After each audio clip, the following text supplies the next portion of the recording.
Program pemerintah pusat melalui pertanian modern dimanfaatkan untuk mengembangkan sayuran, buah-buahan dan aneka tanaman pangan sebagai kebutuhan utama masyarakat Indonesia. Dengan program tersebut, pemerintah berharap produksi pertanian meningkat drastis, sehingga mampu mencukupi kebutuhan dalam negeri dan pasar ekspor serta menumbuh kembangkan sektor pertanian secara merata. Pemerintah Kabupaten mendukung penuh melalui Dinas Pertanian, Peternakan dan Perikanan Kabupaten Murung Raya adanya program Pusat Food Estate, yakni di dua Kabupaten Pulang Pisau dan Kapuas. Tepatnya pada Selasa 1 September 2020. Kepala Distanakan Pujo Sarwono mengatakan, di beberapa Kabupaten Food Estate tidak mesti mengembangkan padi, tapi dilakukan juga secara terpadu. Ada pengembangan ketahanan pangan, perkebunan, peternakan, dan perikanan. Tidak mesti harus lahan sawah seperti Kapuas dan Pulang Pisau.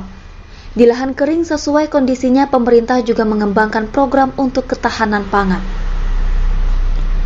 Jika kondisi ketahanan pangan di beberapa daerah di luar Kabupaten Kapuas dan Kabupaten Pulang Pisau meningkat, tentu secara luas juga mampu meningkatkan ketahanan pangan regional dan nasional.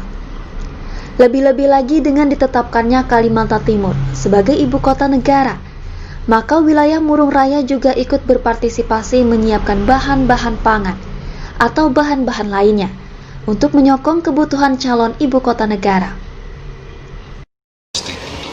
Di dua kabupaten Pulang Pisau dan Kapuas, tetapi di beberapa kabupaten lainnya tentu dengan program pemerintah yang lainnya juga ada di program-program, karena food estate itu bukan hanya mengembangkan padi, tapi dia juga secara terpadu. Ada pengembangan tanaman pangan, ada perkebunan, ada peternakan, ada perikanan secara terpadu.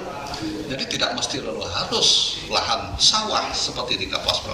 Di lahan kering sesuai situasi dan kondisinya, ini juga dikembangkan untuk ketahanan pangan.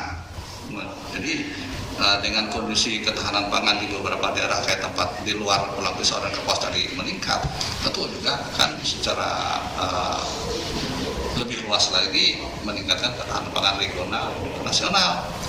Lebih-lebih dengan ditetapkannya Kalimantan Timur itu ibu kota negara, kita harus bersiap-siap untuk menyiapkan, bisa berpartisipasi, menyiapkan bahan produk, apakah bahan pangan atau yang lainnya, itu untuk menyokong kebutuhan calon ibu kota negara itu. Pujo juga menambahkan, pihaknya sekarang ini juga mempersiapkan berbagai program untuk kedepannya, misalnya mengembangkan tanaman buah-buahan, sehingga pada saatnya bisa berkontribusi. Jadi tidak hanya produk dari daerah lain untuk menuju ibu kota, tapi produk murah juga bisa, sehingga manfaatnya pun masyarakat bisa menikmatinya. Dari Murung Raya, Rahmadi melaporkan.